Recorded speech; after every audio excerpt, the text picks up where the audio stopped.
Hello, I'm the Joker. I'm Donald Trump. The real Joker.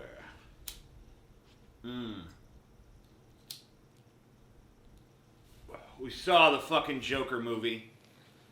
And, as you can tell, I hated it.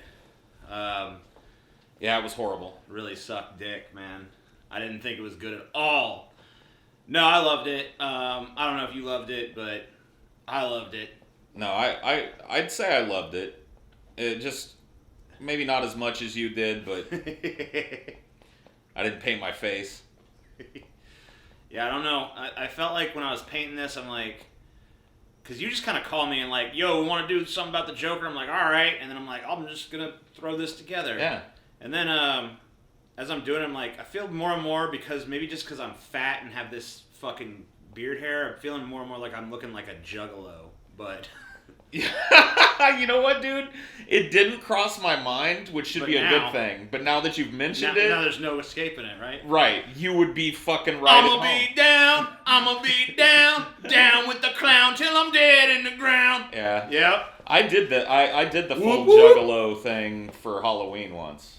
Cool. I got a couple of Jekyll Brothers jerseys, me and my friend Waylon, and he was Shaggy and I was Violent J. There's a lot of killer clowns in the popular culture, you know? ICP, not that they're probably really killers, but... right. The killer clowns from outer space. Right. I just watched a movie last night, Terrifier. Oh yeah, Terrifier. And that was a sequel to some other movie I think called All Hallows Eve. Yeah, what was that movie that I reviewed on Cinema for Cynics about the clown? Yeah, Clown. Yeah, the Cloyne. The Cloyne. Yeah. Yeah. And It, of course. You can't forget that. Both iterations of It. I kind of want to forget that. Yeah. At this point now, but that's just me. Don't worry, Paul. Your favorite star, Bill Hader, saves the whole fucking thing. It's all good. So you oh yeah, that's right. You went and saw that. Yep.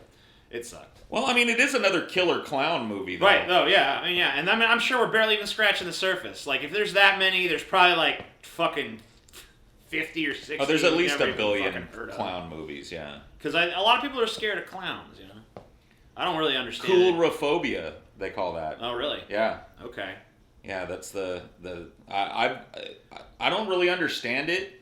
I mean, yeah, they're naturally kind of spooky. You can make them into a killer really easy because it's the juxtaposition of the happy thing they're supposed to represent with the violence. But I feel like at this point, the clown more represents violence than it does like all the happy shit, you know? Certainly, like at this point in popular culture and shit. Yeah, the clown is no longer a symbol of mirth and joy. Do people even get clowns for their kids' like birthday parties and shit anymore? I don't even know. Is that even a thing? I don't know. Yeah. I haven't seen a legitimate clown in I don't know how long. It's been a while.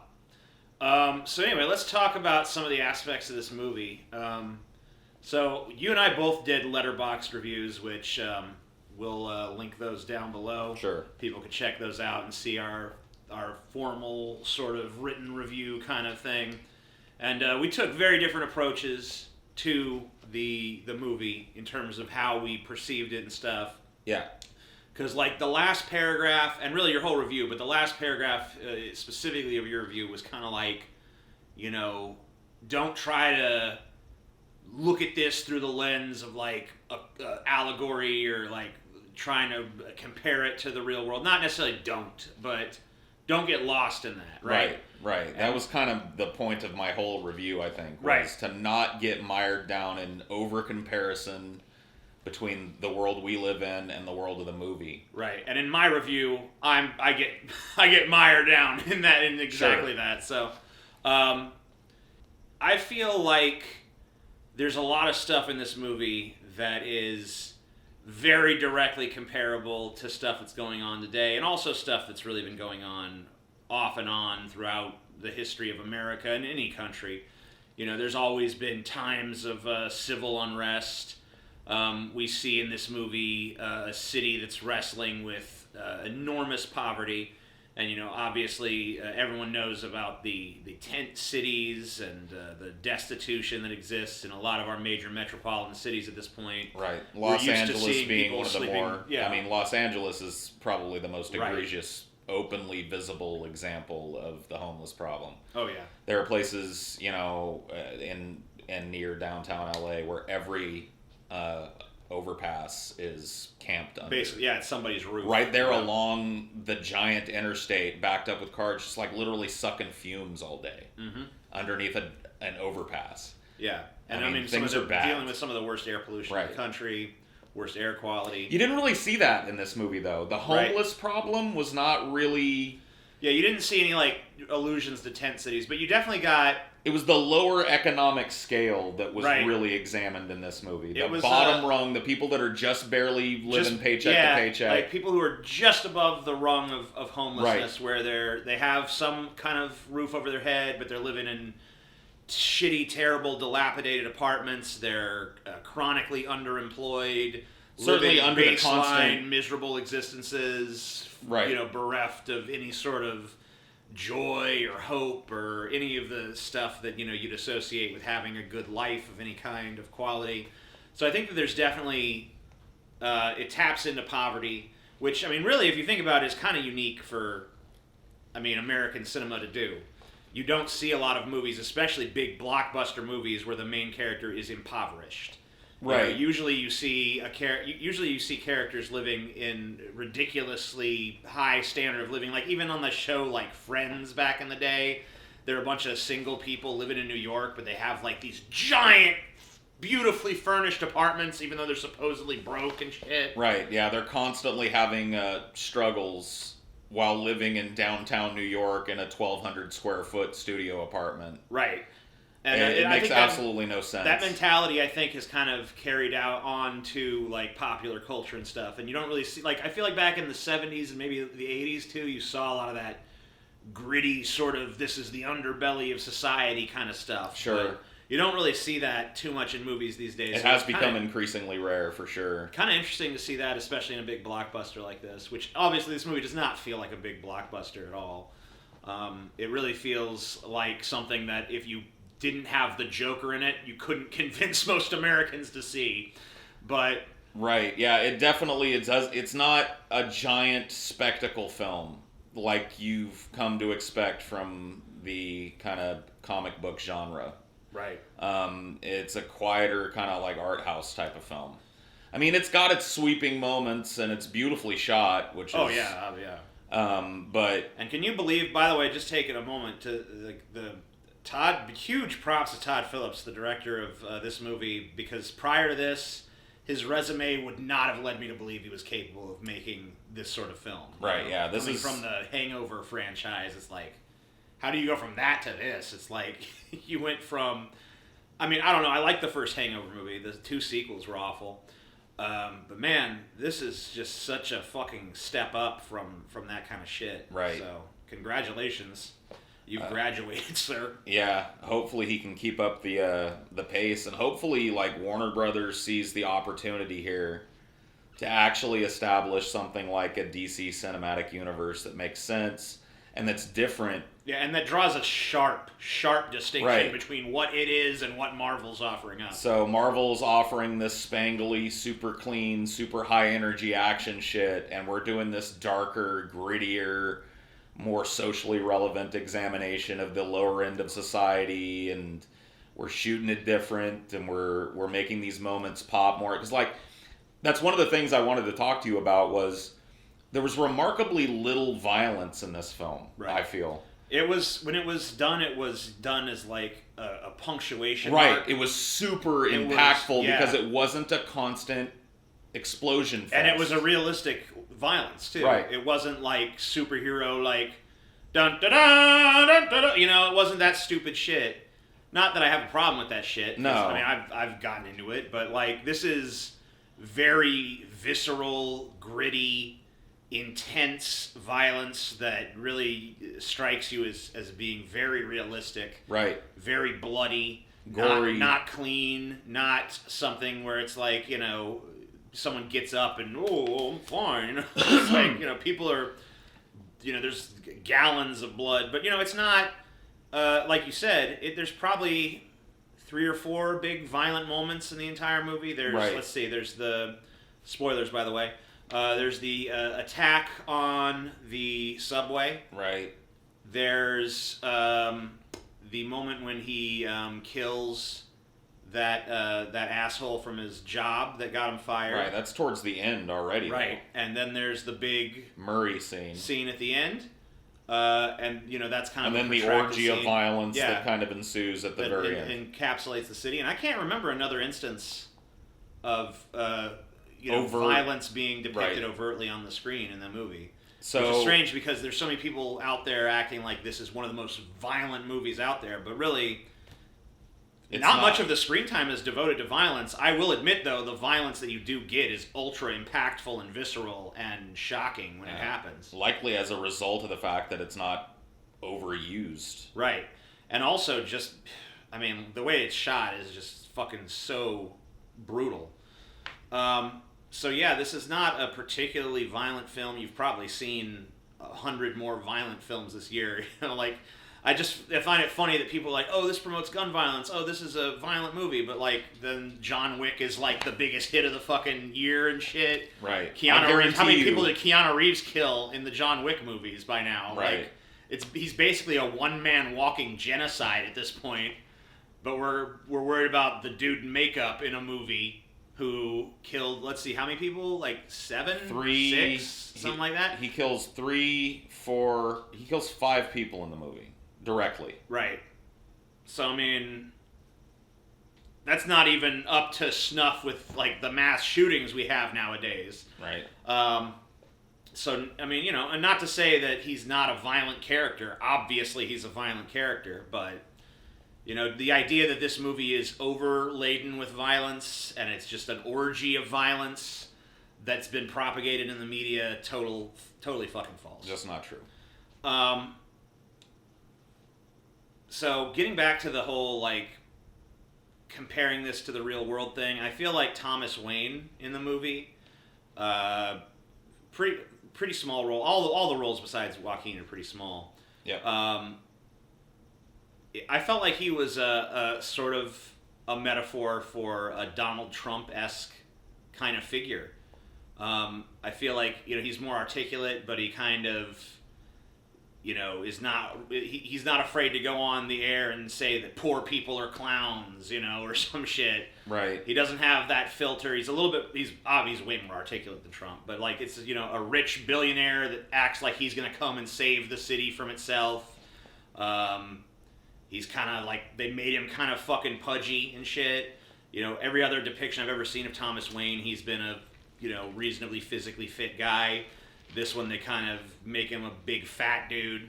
So it's interesting that you bring this up because I didn't think about Donald Trump one time during the watching of this movie or one time during my collecting of my thoughts to write a review. Right. I just never saw that comparison made. Yeah. And I think that's something about this movie that it seems to at least inspire different perspectives from different people. It's because it doesn't give you easy answers to everything. Right. So you're going to have as many different interpretations of this movie as you have people going to see this movie. I mean, even the fucking idiots that I heard when we were walking out of the movie theater, there was some dude was like, or was it a chick? It was you that heard it, not me. They were like, well, that was disturbing. Like they were shocked or something. I don't know, man. This movie, the trailers look disturbing. The press coverage has been that of, this movie's scary. There's police stationed at the movie theater letting their presence be known, lest some crazy incel shoots up the fucking movie theater. Was there not enough hints that this was not going to be a family-friendly affair, for fuck's sake? That was the most disturbing thing about this movie to me, was just the society's stupid-ass reaction to it. Fucking police presence at a place that you don't ever want to associate with fucking police. Just that false kind of feeling of security that people want. Made me fucking sick, dude. I hated seeing those stupid fucking cops. I don't know. I feel like, in a way, and I think you said it in your review, it kind of added to the ambiance of the movie-going experience. It almost kind of put it in your head whoa. There's nothing like it in my entire history of going to the fucking movies. This movie is dangerous for some reason. I've never been to a movie theater where there's, police cruisers all over the place and 2 cops literally stationed there. Those dudes looked at everybody walking in there. They were just sitting there kind of scanning the crowd, waiting for a gun to come out. It just felt, it was like a sickening feeling. There was like signs that said like, basically, if I try to show up dressed like this, I wouldn't have been allowed in. Yeah. The no makeup policy was in effect because... Don't be a fan of something. Right. You know, like, what the fuck? I'm sure if you came dressed as fucking Tony Stark, they'd, kick you out of the Avengers, yeah. right? Oh, yeah, I'm sure. You know? But Absolutely. this is just... I don't even understand, dude. The cops being there was really... Like, it is one of those... It's one of the more memorable times I've been to the movies. The only thing I can kind of compare it to, not the same, but a different sort of way, was the only thing... Like, it takes a powerful movie, whether I like the movie or not, to kind of change the very nature of the movie-going experience. And the only other movie I can think of, at least in recent times, that's done that has been Black Panther. Right. Where you saw, like, lots of, like, black families wearing, like, when we went to the theater, it was like they were wearing dashikis and traditional African clothing. Like, this is a movie of, like, this movie is, like, a point of pride for us, you know? Right.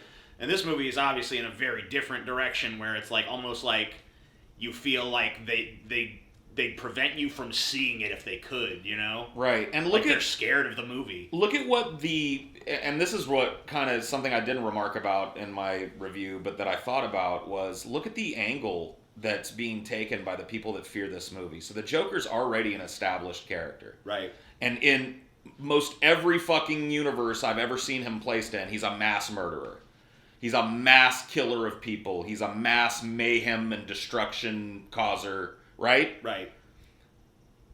People are afraid because this movie provides context for it. Right. This movie they're not scared. They're not scared of the mass murdering psychopath. They're scared of the psychological examination of him. They're scared of him being humanized and seeing that, hey, wait, there's actually ways in which any person watching this that has ever gone through struggle in their life can relate to this person and empathize with him. Right. And that's what they're scared of. Right. Let's be real. And that, to me, is the opposite of progress, especially now, at a time where, like, this mass murder thing is part of our weekly news cycle. Right. And think about the level of examination we're invited by mainstream media to do about these mass shooters. It's like when there was the serial killer phenomena happening in this country, yeah, a lot of the stuff that came out about the serial killers and stuff was very exploitative and salacious. But at least society in general had an examination of these figures. There was a curiosity, an intellectual curiosity in people's minds that the media was happy to stoke about, like, what motivates people to do this. Let's get in the heads of these people. And we've seen so many movies that get in the heads of a serial killer, so many movies or TV shows where you spend time with criminal profilers trying to figure out the psyche of the serial killer. But we've not had any fucking equivalent things in media, be it fictional media like movies or whatever, or be it actual media coverage that invites us into the headspace of the mass shooter. So this is kind of the first movie to try it. I don't know if you could necessarily call it a mass shooter. No, that's not true. There's Elephant, the Gus Van Sant film that's basically but how many people have seen it? You know what I mean? Not many. And it's not like it hasn't been done, but the fact that, honestly, the fact that this is what people are scared of, understanding that person, which I think is key to understanding why these shootings are happening and how to stop them. It's fundamentally unscientific to not want to delve into the mindset of these types of characters. And to be afraid of it, I just think is beside the point. The mass slaughter is not what scares you. It's the actual frank look that justifies, not necessarily the killings that he does. I don't feel like this movie tried to justify what the main character was doing in any way. I think it just tried to explain it. Right. It tried to provide context for it. Right. Here's how he slipped from being a relatively low-end productive member of society to being somebody that has killed people. And not only that, but has made himself a symbol of carnage and mayhem, and who looks at a burning city and says, it's beautiful, you know? Right. Like, how do you get from a fairly timid, man with a lot of fucking problems to that. And this movie, I think, provides a pretty realistic portal into exactly how that happens, to the point where you understand every step of the way why he's doing what he's doing.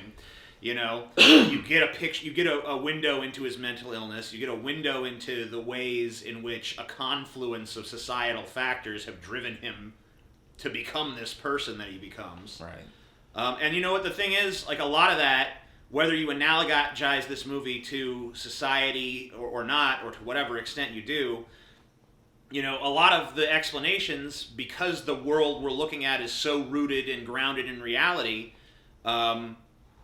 I feel like those explanations all exist to explain a lot of violent, aberrant sort of criminal behavior that we have in society. And instead of,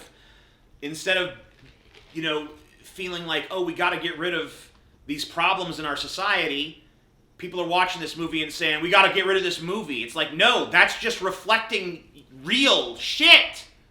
Like, you want to keep the horrible dystopian nightmare we live in, but you want to get rid of the movie that's telling you the fucking truth about it? Of course. That's all. Well, killing the messenger much, motherfucker. Speaking truth to power has always been the ultimate fucking sin in civilization. And it always probably will be, as long as the power structure remains so fucking lopsided towards the top. And this is a reflection of that. And I really didn't feel fear in any of the people that went to see this movie. No. Those cops were there because CNN spun a fucking narrative out of this who's shit. really scared of this movie? Let's take a look. The media is scared of this movie. They've printed article after article after article, you know, condemning it, saying it empathizes too much with a killer and all this other stuff, and it's going to inspire copycats and all these things. The media's driven fear of it. And the Law and Order sort of crowd obviously is scared of it. The U.S. Army released some shit about, oh, it's dangerous. The cops are there in full force. Everyone, I mean, I've seen people all over the internet talking about how their screening was just littered with cops. I heard someone say there was fucking 4 cop cars at their goddamn movie theater and like an army of cops there. Just waiting for some shit to fucking jump off. There were 4 cop cars parked in the parking lot of our movie theater. Yep. 2 visible police officers sitting on bar stools in the lobby, scanning the whole fucking place and looking at everybody that came in. And I bet your ass there was a fucking plainclothes fucking officer somewhere in that goddamn movie absolutely theater. There was. Absolutely there was more police presence than was implied by the people that were visible. And who was scared? Who among those, like, was there an aura of fear in that audience? Beyond the fact that it was weird having the cops around? I obviously can't look into the minds of the people around me, but I feel like the audience was really rapt with attention throughout that fucking film. Not only that, and not that I, condone or don't condone this, but there was a dude sitting one row in front of us that had like a little kid that looked like he was 6 or 7. Yeah. I think that kid was a little young for the movie, but whatever. My dad took me to fucking some my dad took me to fucking see 7 when I was probably like, I wasn't even a fucking 10 yet or whatever. Yeah, I don't know what year that came out. I wasn't denied access to the bad movies either, and I think I turned out okay. But anyway, that's not the point. The point is, somebody that's afraid that some fucking crazy, pimply white dude is going to shoot the place up because he's mad because he can't get laid, isn't going to bring their fucking Probably kid. doesn't bring their There was just no aura of fear in that audience. There was we went and ate at a place that, like, serves you dinner while you watch the movie. Right. People were ordering hamburgers and shit. Like, you don't order a big plate of fucking cheesy fries on a night you're afraid you might get shot. So the fucking cops have got to be there, though. You know what I mean? It's absurd. I haven't seen a lick of genuine fear anywhere online that isn't attached to some fucking corporate interest. Right. Or some law enforcement entity. I think people should contemplate, like, why is that? Like, why is the establishment so afraid of this movie? There was huge resistance at Warner Brothers for even making this fucking film. They basically had to fight, tooth and nail to even get this fucking thing made. Joaquin Phoenix in that interview was famously asked, like, well, what do you think about if it inspires real violence? And he walked out. I guess they eventually coaxed him back. I don't think he should have come back. No, he shouldn't. I think he should have been like, fuck you. Yeah, it's just ridiculous to ask somebody that made a movie, especially in this fucking current day and age where Like, death is on sale at the movies now. Right. Action is the number one fucking genre right now. People are getting blown to bits left and fucking right, but for some reason, this movie's under the microscope with a whopping 5 murders.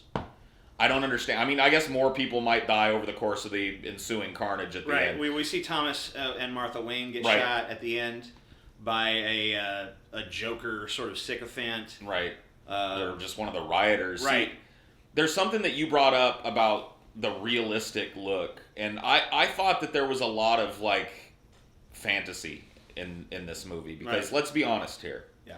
Are there people in this country that fit the profile of Arthur Fleck? Absolutely. Underemployed, mentally ill, no access to good services, over-medicated, all of the shit that's explored in his character development. Do those people exist? Yes. Yeah. That's where it stops, though. Most people just exist mired in that same kind of cyclical hell of in-between jobs and sick mom he's trying to take care of. They get no political clout. They get no giant uprising of people using them as a moniker. And if they kill 3 people on the subway, they're in jail within hours. Right. And in the system for the rest of their lives. Well, I think... So it's not a realistic look at what those types of people typically get. No, I mean it's definitely not that. What I'm saying is, I think that if you have the right confluence of factors, you can do that. I don't think anything in the movie was impossible, either physically or psychologically or group psychologically. It takes a lot of happenstance. It takes a lot of things falling just into the right, or in this case, maybe the wrong place. But I think that there is a grounding in reality. And if you remember, he was obviously the prime suspect for those fucking subway murders. The cops were looking deeply. They were all over him like stink on shit. Right. So, I mean, like, it wasn't like he wasn't going to get away with it. If nothing else had happened in that intervening time, there's a lot of stuff that had to happen a certain way. Like, he had to fucking do that fucking stand-up comedy performance that someone happened to have a film of, that someone happened to get to Murray Franklin, the Robert De Niro character, that happened to catch on with the crowd and generate enough buzz that they want to bring him on the show to humiliate him further. Well, and that all had to happen before the police caught him, which very nearly didn't happen. Like, there were so many places where if, like, the dark gods of fortune weren't on his side, it wouldn't have played out the way it did. But I think that they gave you obviously you have to believe in a lot of fucking happenstance, because, like, you're right. No, you know, the typical person like Arthur Fleck, like, his story could have ended in 1,000 equally tragic but less interesting ways. I think we're talking about along the way. I think we're talking about what's at the heart of, like, all these pearl clutchers' fears about this movie.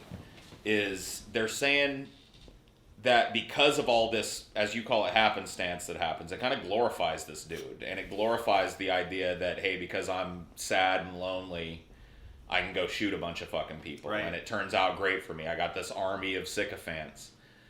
And how come those people don't complain when John Wick kills, 80 people to avenge his fucking dog, Rambo lobs a fucking Molotov into a bus full of fucking people. You know what I mean? Like, why is that how come we can endlessly glorify violence, but then in this instance, we don't like this? Because, once again, I think it's just that humanizing context we talked about earlier. Well, I hate to fucking invoke Derek Jensen again, but one of my favorite philosophers, Derek Jensen, talks about how violence is only allowed to flow in one way on the hierarchy. And I think that that's why people justify violence in a thing like John Wick, because he's the good guy. Right. And he's taken out the bad guys that killed his puppy and whatnot, right? Rambo, with the exception of the First Blood movie, is always, on the side of, the righteous. So that type of violence is okay, but when violence comes from someone at the very bottom of that hierarchy and goes up, especially as high as it goes up in this movie. Right. Kills the most popular entertainer in Gotham. Right. He doesn't directly kill Thomas Martha Wayne, but his actions directly lead to their death. Sure. His first victims in the movie that kind of ignite this social movement of people wearing clown masks in the street. They're Wall Street guys. Right. He kills a bunch of Wall Street dudes. Not technically Wall Street because it's Gotham and not New York, but whatever the Gotham equivalent of Wall Street is, he kills those dudes. Right. And they work for Thomas Wayne, and they're these the suits and shit, and the high powered douchebags, and he slaughters them in the subway. It kind of starts off in a self defense kind of way, but then it goes much further than self defense. I think there might be an answer in that hierarchy model as to why the powers that be seem to be so intent on being afraid of this film. Right, because it's all about, hey, what if the underclass rises up against you? Right. And they even make it where he's not even overtly being political with it. Like, he didn't target rich people. His first 3 victims happened to be rich, and that's what ignited the social movement. And then... his next victim happened to be the fucking the guy who had mocked him, this Murray Franklin, played by Robert De Niro, who's this big entertainer in Gotham City who does a live late night talk show, and I think you could probably imagine what happens, but things turn bloody on live TV. So obviously he's happens to target a lot of people that are above his social status because of just bitterness and stuff. It's not even necessarily political. It's not even necessarily like he wants to change this society or anything. He just wants to hurt it. He just wants to lash out at it. And I think that obviously there's a lot of people who are motivated by similar fucking things out there. If you've read any of these manifestos of these killers. That most of them don't end up writing a manifesto, but a lot of them do, and it's usually a lot of like bitterness over the wrongs, the indignities of their lives. Like the Elliot Rodgers manifesto, or the what was the other one that wrote a manifesto? I can't remember. It escapes me at the moment, but yeah, a few of these There's guys. been too many. Yeah, there's been too many of these dudes for me. I don't have the catalog big enough. Isn't that the kind of the tragedy here? Is that we have this big showing of police power, this big media circus surrounding something that is totally innocuous as a film. Movies have been way more violent than this movie is, and have had no police presence other than the off-duty, pot-bellied officer sitting there sucking down a bucket of popcorn with the rest of us and enjoying the fuck out of it. Which is what those 2 dumbass flatfoots that sat out in our fucking lobby should have been doing. They should have been out of that fucking uniform, in their flip-flops and sandals and shit like I am right now, watching a movie and eating some goddamn popcorn. And instead, there's all this fear. They're watching us like hawks. Because who knows? Who knows what dastardly deeds the theater goers might get up to, inspired by this film. There's not even like an anti-cop message, I guess. There is one attack on a cop, but it's basically, just there's tons attack of people on the social order. There's tons of people that want to paint their messages onto this movie, though. I've seen a lot of speculation when literally it comes straight from the lips of the main character. I don't believe in anything. Right. He's not. He overtly states, and the Joker, I think, inherently, one of the few parameters for the Joker is that he has to be sort of an inherently nihilistic and self-absorbed character. I don't think that you can have a Joker with a social conscience of any kind. No. Now, obviously, they kind of got close to that, but it really came about less...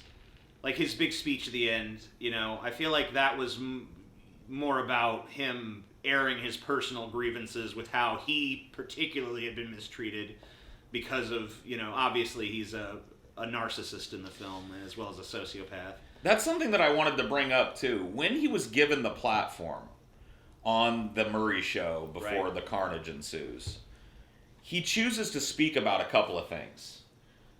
One of them is comedy and the inherently kind of subjective nature of comedy, and thus kind of the censorship of it. Well, he was kind of, and I think he was likening the subjective nature of comedy with the subjective nature of morality. Right. Which I think is also kind of central to the Joker character.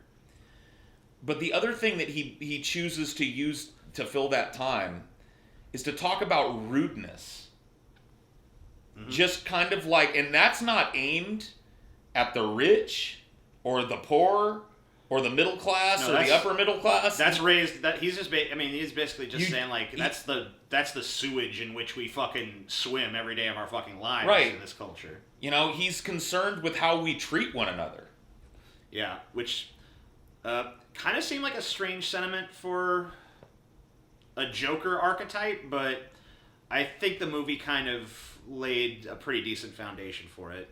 Well, yeah, I mean, he's horribly mistreated throughout the whole movie by pretty much everybody that has any sort of power over him. His mother, his boss, the police, just everybody. Anybody that has any sort of social status above him, these Wall Street dickheads that just fuck with him for no reason on the fucking subway. Yeah, after sexually harassing a woman on the subway. Right.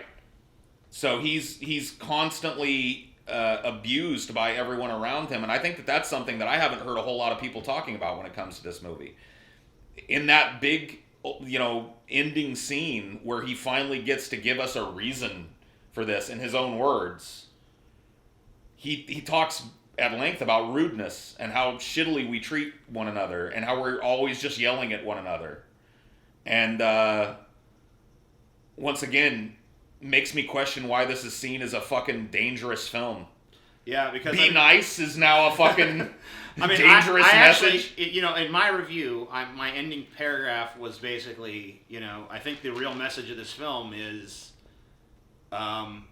be kind to people, be compassionate, don't shit on people just because they're beneath you in some way, on the social hierarchical ladder or whatever the fuck.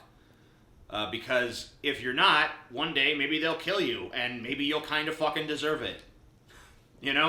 Maybe that's the part that maybe that is a discomfort to people. The idea that maybe they played some part in the creation of the killer that eventually takes their lives. Because then you're trying to put it on us. You're victim blaming. Well, maybe the victims do deserve some fucking blame sometimes. Sorry. Oh, that's edgy, TJ. You can say that though because you're wearing Joker makeup. Right. That's just the character talking. Right. I don't necessarily think direct victims of violence should suffer any blame, but society as a whole has got a big finger pointed at it. Well, if we're all implicated in that, then, any individual person, to some extent, would have to shoulder at least a smidgen of the fucking responsibility. And, obviously... the reason that I think that there's no way to really perceive the Joker as the hero of this movie is because he responds to the cruelty of the world by becoming more cruel. He responds to the abuse that's been laid at his feet by abusing others around him. So really, at the end, it's almost like he's kind of given up. And he said, you know what, if I'm gonna live in a fucking society that's this fucked up, then I'm gonna be the most fucked up person of all in this society. I'm gonna show you violence and depravity on a scale you can't fucking even imagine. Yeah, I don't think he's portrayed as the hero in the movie because he doesn't necessarily win. I mean, the end of the movie shows him locked in an asylum again. Now, there is a little allusion to him escaping from that asylum, but the power structure hasn't changed. All that chaos out in the city didn't tear down the fucking psych ward. Nope. You know what I mean? So life goes on, and his struggle has not been a successful one. At the end of the day, probably all that the mob got out of it was some stolen loot and some smashed up cars and some further damaged infrastructure. Right. Basically, they made their society worse. Which has happened before. Oh yeah, and it does happen. By the way, I mean the riots in the 90s, the Rodney King riots. Oh yeah. Let's destroy our own living space because we're just so fucking frustrated. And so there's definitely analogs to the real world there, but he doesn't win in this movie. He's a mental patient at best, and at worst, a horribly suffering, mentally ill person, unmedicated, wandering the streets in delusion. I don't know how that's a fucking hero in any stripe, come at me with an angle that's a heroic person. I think that there's a part of everybody, or maybe not everybody, but at least a part of me that can see the hero angle on some sort of emotional level. Because I mean, there was like when you see him as the Joker, there's definitely, because you empathize with him, there's definitely like you feel the catharsis of that moment, and like he's finally getting his revenge on society. But like, what does that revenge really amount to? It doesn't make things better for him. It for probably anybody. makes things worse. Yeah. I mean, if this is meant to be kind of an early look at Gotham City, we know that it just becomes a giant crime-riddled, violence-riddled, gang-riddled nightmare. Right. To the point where Batman has to be born to fight the fucking shit. So we know that there's nothing good in the future. He hasn't sowed the seed of social change, which is why all the people that are trying to ascribe their own little, ideologies to this, it's like Occupy Wall Street. It's definitely an anti-rich person movie. No. It's Antifa. It's this. Yeah, it's Antifa. It's whatever little protest group that you want to see in it. That's why I was trying to caution people in my review to allowing that bland, uninteresting shit to paint something onto what's already established in our minds. The city of Gotham is what this is about. It's not necessarily about New York City or Los Angeles, and or any of the protest movements that exist. And I think to over-prescribe that shit to this movie is to miss a huge slice of the point. Right, to try to make direct analogs, like this is this and this is that. It's like, it's a little bit more generalized is what you're saying. Right. Which is why I didn't think Donald Trump, and maybe you did. This movie is just like the character the Joker is. It's a blank slate. It invites conversations like these where people see it from different perspectives. And that's really, I think, the joy of the movie for me, was thinking about it and then reading what others thought about it. It's the people that are, like, once again, trying to overprescribe reality to it that I think are utterly missing the point of the film. Yeah. So you and I don't really give a shit about awards and things of that nature for films, like the Oscars or anything like that. But that being said, Joaquin Phoenix in this movie, I mean, just like, holy shit, dude. I mean, he's one of those actors that just can do no wrong in my eyes. Right, and in this movie in particular, I mean, like, he literally carries every fucking minute of the runtime of this film. I honestly forgot about Joaquin Phoenix as a fucking entity watching this movie. You know, it's pretty rare that someone can totally and completely, especially someone with a recognizable face and a recognizable name. Like, I've never seen Schwarzenegger or something. You know, watching. I know we keep mentioning John Wick, but I don't look at John Wick and I see Keanu Reeves always. You know, of course, I see Arnold Schwarzenegger always in a movie. It's one of those elevated roles. I lost Joaquin Phoenix in the role. Yeah, I mean, I don't think anybody could watch that movie and be thanking Joaquin Phoenix for longer than a minute or two. It really is a masterful performance, but I'm used to that from him. Right. I think he just kind of churns that out. It lent a lot of credibility to me that he was selected for this role. Do you think that this is his best performance? Or do you think there's a better one out there? The only performance that I would put up against his performance in this one is his turn in The Master. Which I haven't seen that. I don't know why you haven't seen that movie, TJ. Yeah, I'll have to get to that. It's a similar kind of role. Dude on the very low end of the economic scale, gets wrapped up in things that, you know, he doesn't really understand. But I think it's a similarly transformative kind of role. So I'd say it's the only one that I would put on the same plane as this one. It's definitely some of his best work, for sure. So where do you think Joaquin's portrayal fits into the history of cinematic depictions of the Joker? It's an interesting one because, well, like pretty much every reimagining of the Joker, it's utterly different than everything that came before. Right. And the character really supports that, I think. It's a character that can kind of absorb any type of background, any kind of tone. Right. And the Joker, I mean, has been everything from a a totally silly, sort of very campy villain like he was in the old Adam West show and the movie, the Batman the movie, Right. From 1966, I think. He's So been, the kind of crime boss, flamboyant gangster Joker in the first. Yep, Jack Nicholson's portrayal. Right. Kind of a more Scarface Joker in the Jared Leto one, which I'm sorry, Jared, but I don't think that worked, man. No. Didn't work for me anyway. Heath Ledger, sort of the anarchist punk rock Joker. If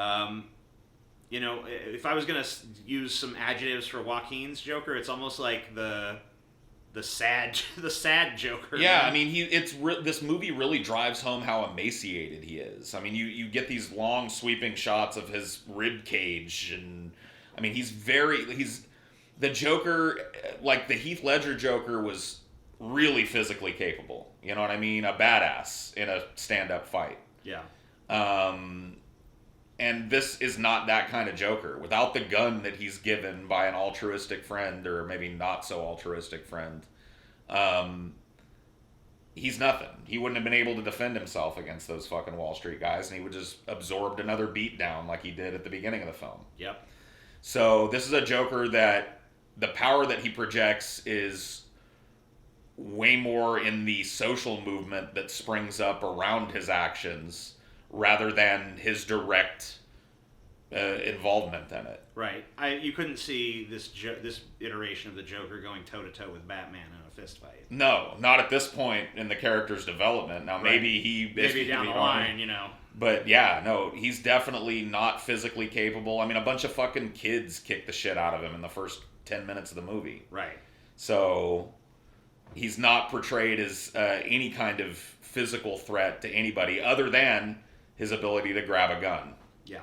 So to me, this performance and the Ledger performance, I don't know which one I like better because they're so different, but both of those actors, I feel like, just embodied the shit out of their interpretations of the character. Now, obviously, Joaquin had much, much more screen time to play with.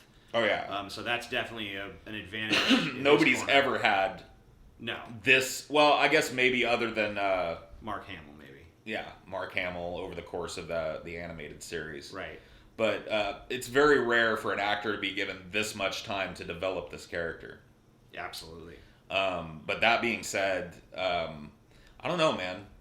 I kind of I think I'm more apt to sympathize with Joaquin's Joker than Ledger's Joker. But that also might be because it's been so many years and I've seen it so many times and this is fresh and that isn't. Yeah. That's why it's always so hard for me to kind of... Yeah, I understand.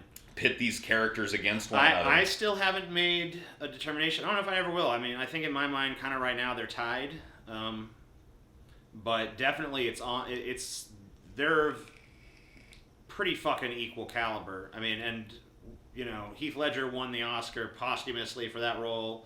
I'd be very surprised if anybody but Joaquin Phoenix won the Oscar for Best Actor. I don't think I'll be surprised. Shocked. Because the Academy is it's a piece of shit now. Right. I mean, it's a total piece of shit, but I don't know. And they might bow to social pressure, and because they're part of this, media conglomerate shit, right. they might bow to that overarching fear. I think they would be... Not put it... It would... I mean, like, the Oscars has already obviously been... it's lost legitimacy several times by now, but... Man, if they don't acknowledge this performance, like, seriously, fuck them. Oh, yeah. The other thing I just want to maybe talk about a few, like, key scenes that really resonated. Sure. So, I really love the dance numbers in this movie. I loved that the Joker kind of expressed himself often through dance.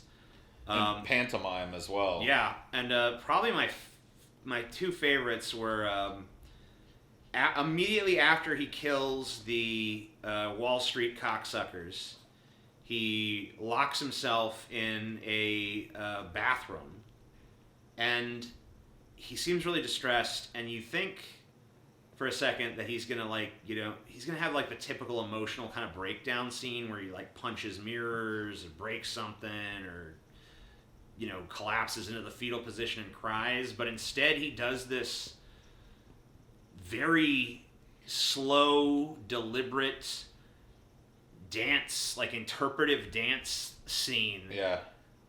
Which it just felt like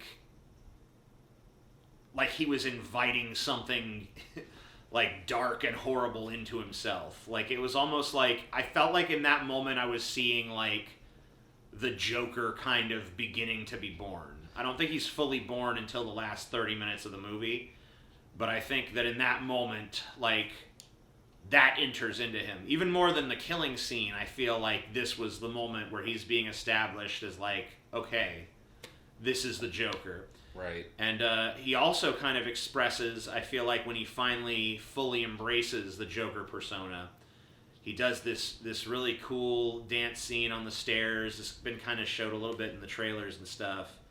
And I didn't like the choice of soundtrack for that. Yeah? They used that fucking song that they play at hockey games and shit. Yeah. Hey! I was just kind of like, I don't know. It was the only kind of soundtrack element in this movie that felt out of place, and I think they could have chosen any number of. I don't really know what. I don't know. I mean, I didn't really bother me. I could see why maybe it is an unusual choice intellectually, but it didn't really bother me at the moment. It just summoned up like memories of plastic cups of like $5.50 beer at a sweaty, hot, late night fucking AAA baseball game or some shit. I don't know. It just didn't seem like a piece of music that he would groove to, but whatever. I had a lot of little minor quibbles about the movie, but all of them are completely overshadowed by the finished product of the film. I think the climax of the movie, the big climactic moment where he goes on the Murray Franklinton show, right, and is interviewed by Murray, and then ends with probably the darkest joke in goddamn history. I don't know. That was a huge. I don't know, man. I felt like a surge go through that whole fucking theater full of people at that moment, because it was just like, fuck. It was so. You knew something was gonna jump off in the fucking scene, so there was like a huge amount of tension just waiting for it to happen. But when it was like teased a total fucking. Yeah, they really teased that he was coming on to kill himself. Right. Which, I mean, I knew that wasn't going to happen. Right, of course. Because that just wouldn't, that's not the Joker. But that willingness, and he even has it was so fucking brilliant how they did it, where he looks at that joke in his joke book, where he's like, I hope my death makes more sense, spelled with the, as the denomination, right, than my life. And he kind of looks at that, and he's like, "Is this my big suicide moment?" And then he's looking at it, and he's like, "That's not even what I want to do. I want to turn my anger outwards, right, and fucking make an even more bold and profound fucking statement." And so that big moment of just fucking shooting Robert De Niro's character Murray in the head, it was probably one of the most violent sort of shootings I've seen in a movie, just because of like the sheer like speed and the way that when you're shot in real life, you don't fly back. Right. A bullet doesn't do that. You just crumple. But in movies, you see people fly back. This one was like, if anything in this movie was totally unrealistic, it was the violence of that execution, where De Niro just practically flies fucking across the goddamn studio. Right. He doesn't leave his chair, but just the like, he just like, it's like this giant gout of blood, spray of blood, just a huge geyser. That's a recurring theme in this movie. At least a couple of times, there's just this huge splatter of blood against the wall. Yep. And my girlfriend pointed out after the fact that the blood was very stylized in this movie. It had like a glittery look to it. It wasn't thick and syrupy and dark like blood would be. It has a he wears it on his face quite often in the movie. Right. In fact, at the very end of the movie, he uses his own blood to fix his makeup a little bit and put his smile back on his face. And so those were some of the moments that really kind of resonated with me, that kind of reveling in the afterglow of the violence. I think there was an interesting element of the movie too, where he hallucinates that he has a girlfriend in several scenes, and we're not let in on the fact that it's a hallucination until way later in the movie. We don't know that he's hallucinating her presence. That basically this is but just it a did, woman he had a chance. But yeah, it kind of raises the specter of like what else in this movie didn't really happen, Right, and it really did answer a question, because I was like, what is he offering this woman? You know what I mean? Like, why would a woman like this ever even consider looking at a dude like him? She was just kind of there in his life as a presence, but not impactful. And it was very easy for them to remove her from that and show us that this was all just a fantasy. It also invites, and that's not the only fantasy he engages in. Beginning of the movie, he fantasizes an entire appearance on the Murray Show. And a very wholesome one, too. Oh, a totally wholesome one. He's a member of the audience, and he says, I love you, Murray, and Murray puts the spotlight on him, and he has the opportunity to talk about how much he loves his mom and how he likes to make people laugh, and he gets a big hug from Murray. But it also, I guess, invites speculation as to how much of what we're shown is real. Right? Not once, but twice, we've got very explicit looks into this guy's mind that he can make up these entire narratives. So that ending moment where everything's descended into violence and all the clowns have done his bidding, and is that real? I think that had to have happened simply because it explained Thomas and Martha Wayne's death. Sure. Because, we know canonically in the Gotham universe that happened. So I think that must have happened. But his big escape scene at the end, where he's walking down the hall with leaving a trail of blood from the woman he's obviously just killed, and he's running around in the asylum, did that really happen? I don't know. Did any of it? It kind of raises, for me at least, the specter that much of what we're seeing might just be the hallucinations of a dude that's beaten down by society and not properly medicated and shit. Right. So maybe it never happened. Maybe it's all just a figment of his imagination. That big, explosive, violent scene towards the end where he kills his friend from work.